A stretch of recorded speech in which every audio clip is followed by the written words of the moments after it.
করো। উনি এই বাড়িতে 23টা বছর কাটিয়েছিলেন। Welcome back to my channel. আমি আজকে চলে এসেছি আরও একটা নতুন ভিডিও নিয়ে। আমি আজকে বেরিয়ে পড়েছি দেউলটির উদ্দেশ্যে। দেউলটি খুবই একটি বিখ্যাত এবং প্রসিদ্ধ একটি জায়গা, যেটা অনেকেই চেনে। তো আমি বেরিয়ে পড়ি এখন। তো দেখা হচ্ছে একটু পরে। আর তোমরা গেস করো কোথায় আমি যাচ্ছি। আমরা এখন যে ব্রিজটি ক্রস করছি সেটা হলো শ্রীরামপুর ব্রিজ, যেটা কংসাবতী নদীর উপর বাঁধানো, যার নিচ দিয়ে বয়ে চলেছে আমাদের সবার প্রিয় এবং সবার পরিচিত কংসাবতী নদী। আমরা একটু পেট্রোল পাম্পে ঢুকেছিলাম, কারণ গাড়িতে ফুয়েল খুবই কম ছিল। তার জন্য আবার ফুয়েল কিছুটা রিফুয়েল করে নিয়ে আমরা বেরিয়ে পড়লাম আমাদের গন্তব্যের উদ্দেশ্যে। এবং গন্তব্যে যেতে যেতে আমরা দেখতে পেলাম এক অপরূপ সৌন্দর্য।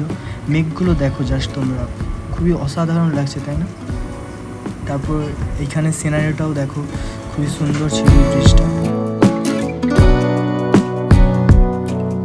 তো আমরা এখন পৌঁছে গেলাম আমাদের যাত্রাপথের প্রথম টোল ট্যাক্স, সোনাপেটিয়া টোল প্লাজা।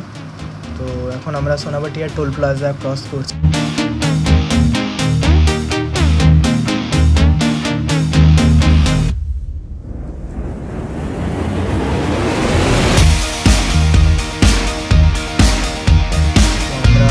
যাত্রাপথের প্রায় 37 থেকে 38 কিলোমিটার পেরিয়ে চলে এসেছি। এখন আমরা রয়েছি মেচেদা ওভারব্রিজের ওপর, যার দূর থেকেই দেখা যাচ্ছে কোলাঘাট থার্মাল পাওয়ার প্ল্যান্ট। ভিউটা দেখো জাস্ট ওয়াও।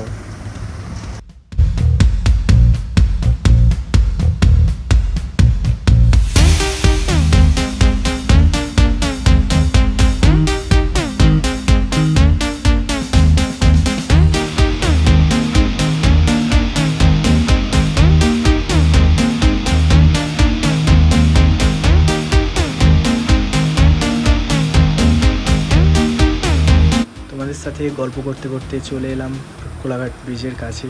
সামনেই কোলাঘাটের ব্রিজ। মনসুন ওয়েদারে কোলাঘাট ব্রিজের আশেপাশের সিনারিটা কেমন সেটা দেখতে আমি খুবই এক্সাইটেড। তোমরা কতটা আমি জানি না, আমি তো খুবই এক্সাইটেড, কারণ মনসুন ওয়েদারে আশা করি ভিউটা খুবই ভালো হওয়া উচিত। তো দেখা যাক কেমন ভিউটা। তো ব্রিজের ওপর দিয়ে আমরা এখন চলে যাচ্ছি, তো দেখতে থাকো তোমরা ভিডিওটা।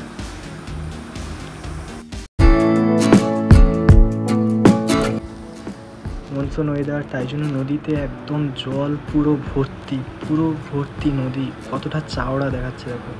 আর এই তো ডান দিকে আমাদের ট্রেন লাইন, যেখান দিয়ে ট্রেন যায়। ভিউটা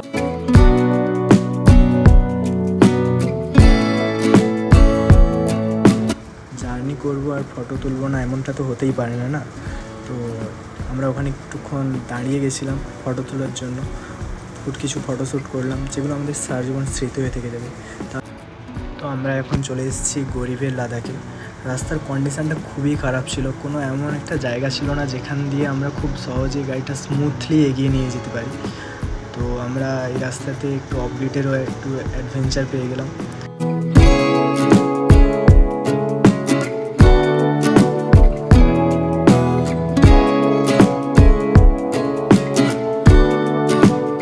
প্রায় 2-3 কিলোমিটার খারাপ রাস্তা রাইড করার পর এত সুন্দর একটা রাস্তা দেখে মনটা পুরো ভরে গেছিল।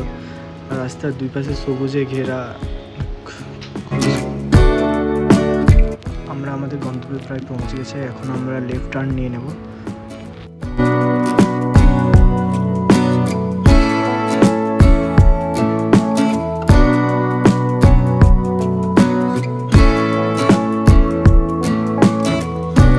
চলে এসেছি সেই শরৎচন্দ্রের বাড়ি, যেখানে আমরা আসবো বলেছিলাম। তো এখন আমরা পার্কিং স্পটে দাঁড়িয়ে আছি। অ্যাকচুয়ালি তো একটু আগে ঢুকে গেছি, তো 4টার সময় গেট খুলবে বলেছি। আমার এই যে বন্ধু চলে এলো, কোথায় ছিল জানি না, কোথায় লুকিয়েছিল, তো চলে এলো। এই যে 4টার সময় খুলে দেবো, ঠিক আছে? 4টার সময় খুললে, গেট খুললে তোমাদেরকে ভেতরটা দেখাচ্ছি কেমন। তো সব কিছুই জানাবো, কেমন জায়গাটা আর কখন কী ব্যাপার আছে, তো সব কিছুই জানাচ্ছি, সব কিছু ডিটেলসে বলবো। দেখতে থাকো ভিডিওটা। এটা কিন্তু ঠিক না। কেন ঠিক নেই?